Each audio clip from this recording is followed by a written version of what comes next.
నమస్తే, welcome to Sakshi education. This is Ram. ఇటీవల APSC విడుదల చేసినటువంటి గ్రూప్ 1 తుది ఫలితాలలో డిఎస్పీగా సెలెక్ట్ అయినటువంటి నాగేశ్వరరావు గారు మనతో ఉన్నారు. వారి యొక్క ప్రిపరేషన్ జర్నీ ఏ విధంగా సాగింది అండ్ వారు అవలంబించినటువంటి స్ట్రాటజీస్ ఏంటి అనే విషయాల గురించి వారి మాటలో తెలుసుకుందాము. నమస్తే సార్. నమస్తే అండి సార్, ఒకసారి మీ ఫ్యామిలీ బ్యాక్గ్రౌండ్ గురించి అండ్ మీ నేటివ్ ప్లేస్ గురించి ఒకసారి. నా పేరు నాగేశ్వరరావు, మా ఫాదర్ పేరు కోటేశ్వరరావు, మా తెనాలి నేటివ్ ప్లేస్. మా ఫాదర్ పేరు కోటేశ్వరం అని చెప్పా కదా, ఆయన ఒక కూరగాయల వ్యాపారి. మదర్ నేమ్ శివకుమారి, ఆమె గృహిణి. నాకు ఒక భార్య ఒక పాప ఉన్నారు. భార్య పేరు గాయత్రి, ఆమె కూడా సచివాలయంలో జాబ్ చేస్తున్నారు. పాపకు 9 months. ఇది నా బేసిక్ డీటెయిల్స్. మీ ఎడ్యుకేషన్ బ్యాక్గ్రౌండ్? నా స్కూలింగ్ అండ్ ఇంటర్మీడియట్ అంతా తెనాల్లో కంప్లీట్ అయింది. B Tech 2010 to 14 batch. నేను నర్సరావుపేట ఇంజనీరింగ్ కాలేజీలో చేశాను. సో అది తర్వాత 2014 తర్వాత ఢిల్లీకి అని చెప్పి సివిల్స్కి ఇంట్లో బాగా అడిగాను. ఇబ్బంది అయినా కానీ ఢిల్లీ పంపించారు. తర్వాత గవర్నమెంట్ నుంచి అప్పుడు ఎన్టీఆర్ విద్యోన్నతి స్కీమ్ అని చెప్పి ఒక స్కీమ్ ఉంది. అందులో కూడా స్కాలర్షిప్ వచ్చింది టెస్ట్ పెడితే. సో అట్లాగా 2-3 years ఢిల్లీలో ఉన్నాను. ఆ తర్వాత civils mains, forest service mains ఇవి రాశాను. బట్ అచీవ్ చేయలేకపోయాను. కొంచెం ఫైనాన్షియల్ స్ట్రగుల్స్ అట్లా అవటం వల్ల సచివాలయం రిక్రూట్మెంట్ పడితే అది రాశాను. సో పంచాయత్ సెక్రటరీగా ప్రజెంట్ అప్పటి నుండి 2019 చేస్తూ ఉన్నాను. బట్ ఏంటంటే వాటితో పాటు కంటిన్యూస్గా నేను 2017, 2018, 2022, 2023 ఈ 4 Group 1 రాశాను. సో ఇది నా 4th మెయిన్స్. ఇప్పుడు నేను డిఎస్పీగా క్రాక్ చేశాను. సో ఓవరాల్ గా మీరు ఏపీఎస్సీలో 4 attempts ఇచ్చారు. యూపీఎస్సీ ఎన్ని అటెంప్ట్స్ ఇచ్చారు సార్? యూపీఎస్సీ అయితే 6 attempts ఇచ్చాను, బట్ అవ్వలేదు, అచీవ్ చేయలేకపోయాను. సో ఓవరాల్ గా మీకు కాంపిటేటివ్ ఫీల్డ్ లో గ్రూప్ 1 యూపీఎస్సీ సరౌండింగ్ సైడ్ లో మీకు దాదాపు 9 years వరకు మీకు ఎక్స్పీరియన్స్ ఉంది. Okay sir. సార్, జనరల్ గా మనకు కాంపిటేటివ్ ఫీల్డ్ లో స్టూడెంట్స్ కొత్తగా వచ్చేటువంటి ఆస్పిరెంట్స్ ఎవరైతే ఉన్నారో ఎలా సిలబస్ ని చూసి భయపడేటువంటి పరిస్థితి కనిపిస్తూ ఉంటుంది సార్. సో ఈ సిలబస్ ని ఏ విధంగా మనము ఫస్ట్ అర్థం చేసుకోవాలి అండ్ ఎలాంటి బుక్స్ తీసుకుంటే బాగుంటుంది సార్? ఫస్ట్ మెయిన్ థింగ్ ఏంటంటే ప్రతి ఎగ్జామ్కి ఒక సిలబస్ అనేది ఉంటుంది. యూపీఎస్సీ అయితే యూపీఎస్సీ వెబ్సైట్లో వాళ్ళు నోటిఫికేషన్లో సిలబస్ ప్రిలిమ్స్కి ఇది, మెయిన్స్కి ఇది, ఇంటర్వ్యూలో ఎలా ఉండాలి అనేవి ఇస్తారనమాట. వాళ్ళు క్లియర్గా ఇస్తారు ఏమేమి ఆప్షనల్స్ తీసుకోవాలని చెప్పి. ఫస్ట్ యూపీఎస్సీ గురించి చెప్తా, తర్వాత గ్రూప్స్ గురించి చెప్తాను నేను, ఎందుకంటే నాకు కొంచెం ఎక్స్పీరియన్స్ ఉంది కాబట్టి నేను చెప్తున్నాను. సో ప్రిలిమ్స్ వచ్చేటప్పటికి 2 papers ఉంటాయి. జనరల్ స్టడీస్ ఒకటి, సీసాట్ ఒకటి.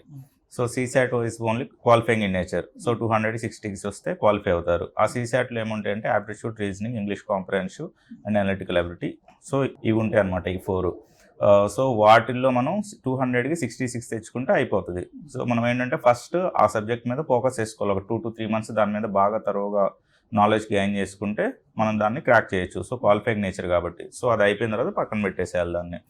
తర్వాత ఎవ్రీ 1 month 2 months మనం అట్లా టెస్ట్లు అవి రివైజ్ చేసుకుంటూ ఉంటే అది ఎప్పుడు మనతోనే ఉంటుంది.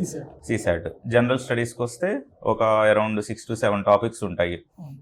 అన్ని సబ్జెక్ట్స్ ఉంటాయి. History, geography, economy, polity, science, technology, environment, social issues, current related events. So ఇట్లా డిఫరెంట్ కరెంట్ అఫైర్స్ ఇట్లా డిఫరెంట్ ఉంటాయి అన్నమాట. సో వాటన్నిటికీ మనం ఫస్ట్ థింగ్ ఏంటంటే సివిల్స్ ప్రిలిమ్స్ మనకి క్లారిటీ అనేది ఉండాలి. క్లారిటీ ఎప్పుడు వస్తుంది? ప్రతి సబ్జెక్ట్కి ఒక సోర్స్ తీసుకోవాలి. లైక్ నేనైతే పాలిటీ ఉంది, పాలిటీకి లక్ష్మీకాంత్ అనే బుక్ ఉంటుంది. సో దాన్ని ఒక్కదాన్నే మల్టిపుల్ టైమ్స్ చదివితే మనకి డిఫరెంట్ పార్ట్స్ ఉంటాయి అందులో, ప్రియాంబుల్ పార్ట్స్. సో ఆ పార్ట్స్లో వచ్చేసి డిఫరెంట్ ఫండమెంటల్ రైట్స్, డిపిఎస్పి ఇట్లా సబ్జెక్ట్ వైజ్గా చాలా ఉంటాయి. వాటన్నిటిని మనం తరోగా చేసుకొని ప్రతి పార్ట్కి మళ్ళీ అదే లక్ష్మీకాంత్ ఆబ్జెక్టివ్ బుక్ కూడా ఉంటుంది. సో మనం అట్లా చేస్తే మనకి క్లారిటీ అనేది వస్తుంది. సో ప్రిలిమ్స్లో ఎక్కడ మనం మెయిన్గా డివియేట్ అవుతామంటే 4 ఆప్షన్స్ ఉంటే 4 ఆప్షన్స్లో ఒక ఆప్షనే కరెక్ట్ ఉంటుంది.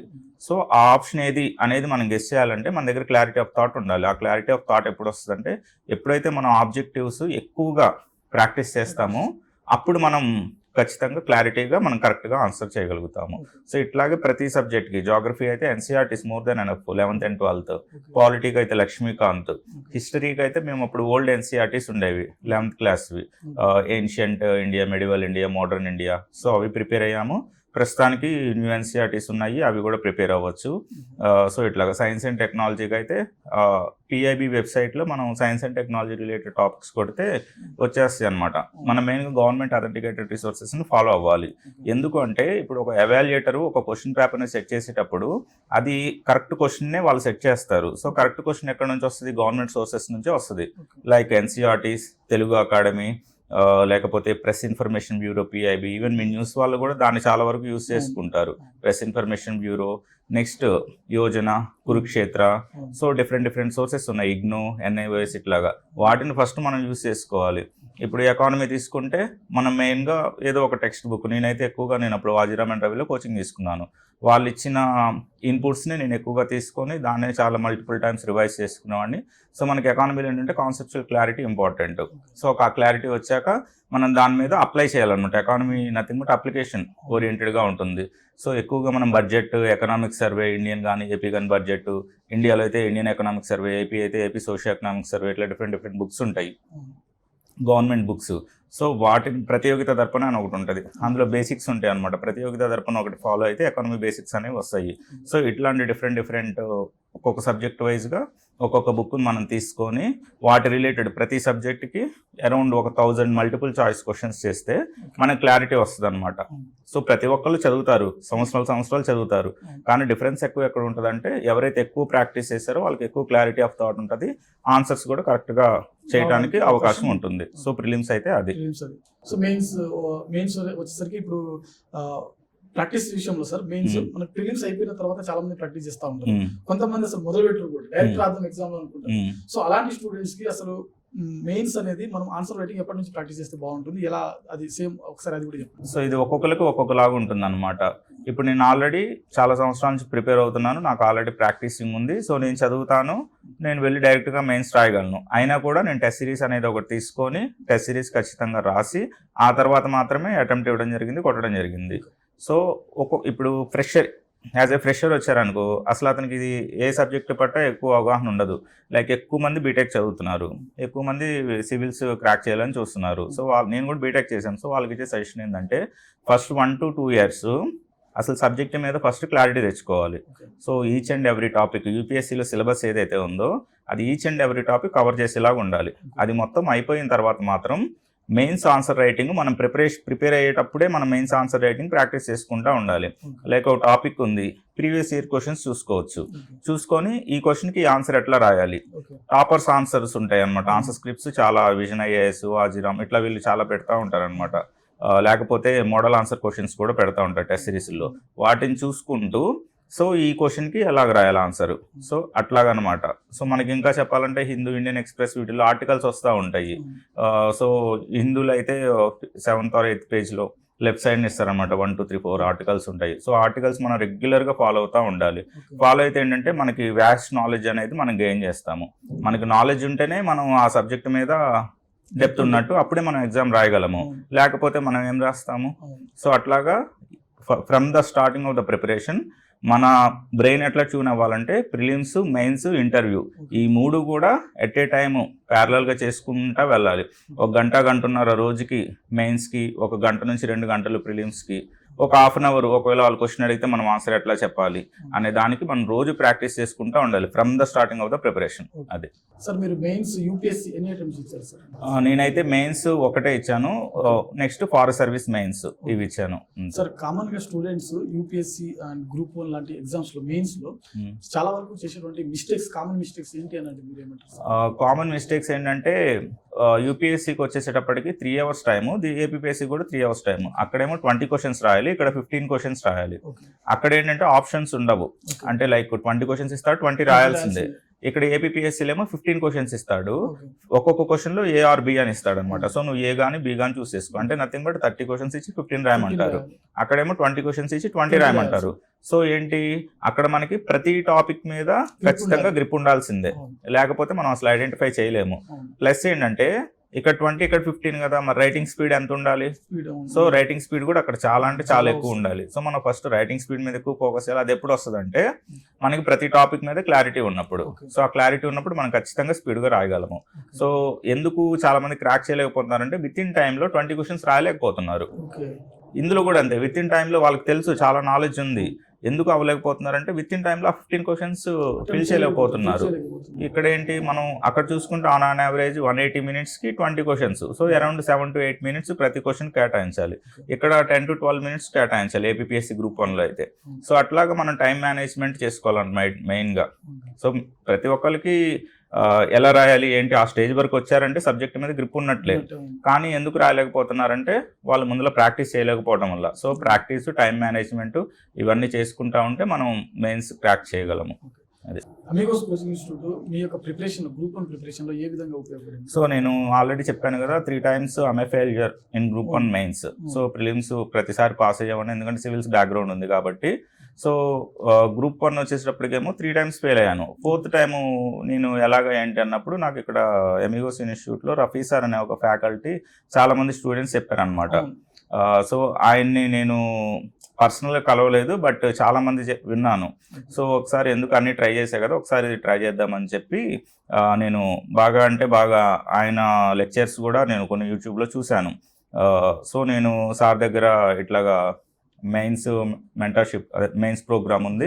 ఆ మెయిన్స్ ప్రోగ్రాంలో నేను ఇక్కడ అమిగోస్లో సార్ కండక్ట్ చేస్తున్నారు అని చెప్పి, అమిగోస్ ఇన్స్టిట్యూట్లో అని చెప్పి ఇక్కడ జాయిన్ అయ్యాను అనమాట. సో ఒక షెడ్యూల్ ఇచ్చారు, ప్రతిరోజు క్లాస్ ఉండేది. క్లాస్ అయిపోయిన తర్వాత ఖచ్చితంగా ఎక్స్ప్లెనేషన్ క్లాస్ అనేది ఉండేదన్నమాట. సో అట్లా నేను from the starting day to ending day ప్రతిరోజు నేను ఎగ్జామ్ రాశాను. సో కన్సిస్టెంట్గా నేను రాశాను.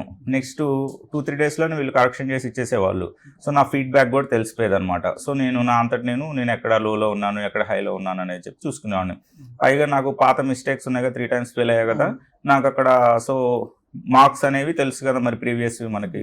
సో ఎక్కడ తక్కువ వచ్చినాయి, ఎందుకు తక్కువ వచ్చినాయి అని చెప్పి నేను దాన్ని అనాలిసిస్ చేసుకుంటా ఇక్కడ ఇన్స్టిట్యూట్ రఫీ సార్ని అడుగుతా. సో మీరు ఇట్లా ఇంప్రూవ్ చేసుకోవాలి, అట్లా చేసుకోవాలని చెప్పేవాళ్ళు. ఆయన ఇచ్చిన గైడెన్స్ ఇవన్నీ ఫాలో అవుతా నేను చేసుకున్నాను అనమాట. సో అట్లాగే అమిగోస్ ఇన్స్టిట్యూట్ నాకు మెయిన్స్ పరంగా ఉపయోగపడింది. నెక్స్ట్ ఇక్కడ ఇంటర్వ్యూ గైడెన్స్ ప్రోగ్రామ్ ఇచ్చారు. ఇంటర్వ్యూ గైడెన్స్ ప్రోగ్రాంలో 5 members ప్యానల్ ఉన్నారు. దాదాపు అరౌండ్ వీళ్ళు నన్ను ఒక 20 to 25 questions అడిగారు ఇంటర్వ్యూలో. ఇక్కడ బాగా జరిగింది ఇక్కడ కూడా ఇంటర్వ్యూ. ప్యానల్ కూడా చాలా ఎక్స్పర్ట్ ప్యానల్ వచ్చారు. సో అరౌండ్ 2 to 3 questions వచ్చినాయి. నన్ను అక్కడ మెయిన్ ఇంటర్వ్యూలో ఏపీఎస్సీ దగ్గర 15 questions అరౌండ్ అడిగారు. అరౌండ్ అక్కడ కూడా ఒక 1/2 hour జరిగింది. 1/2 hourలో అక్కడ వాళ్ళు అడిగిన 15 questions ఇక్కడ నుంచి 2 to 3 questions రిఫ్లెక్ట్ అయిపోయినాయి. అంటే ఆల్మోస్ట్ మనం ముందరగా ప్రిపేర్డ్గా ఉన్నాము. సో ప్రతి ఒక్కళ్ళు ఏమనుకుంటారంటే వాళ్ళు ఏం అడుగుతారో తెలియదు, ఏం జరిగిద్దో తెలియదు అని అనుకుంటారు. సో మనం దానికి కూడా ప్రిపేర్ అయ్యి ఉండాలన్నమాట. So exam nothing but prepare. So మీరు ఏం అడుగుతున్నారో నేను ముందుగానే పసిగట్టి వాటిని ప్రిపేర్ అవ్వగలగాలి. ఎప్పుడైతే మనం అలా ప్రిపేర్ అవుతామో సక్సెస్ ఖచ్చితంగా మీ దగ్గరకు వస్తుందని చెప్పి నేను అనుకుంటున్నాను. సార్ చివరిగా స్టూడెంట్స్కి ఒక మీరు 9 years మీ యొక్క జర్నీ ఏదైతే ఉందో, సో ఈ అనుభవం ద్వారా మీ స్టూడెంట్స్కి ఇచ్చేటువంటి సలహాలు కానీ సూచనలు కానీ ఒకసారి. మెయిన్ స్టూడెంట్స్కి ఇచ్చేది ఏంటంటే పేరెంట్స్ మనల్ని చాలా కష్టపడి చదివిపిస్తున్నారు. కొంతమంది బాగా వెల్ ఆఫ్ అయి ఉండొచ్చు, కానీ మోస్ట్ ఆఫ్ ఈ డ్రీమ్ అచీవ్ చేయాలని చెప్పి చాలా మంది లక్షల్లో అనుకుంటా ఉంటారు. సో పేరెంట్స్ నమ్మకాన్ని ఒమ్ము చేయొద్దు, అదొకటి. నెక్స్ట్ మీరు పర్పస్ అంటే పబ్లిక్ సర్వీస్ ఆ ఓరియంటెడ్లోనే ఫ్రమ్ ద స్టార్టింగ్ డే ఆలోచనలో ఉండాలన్నమాట.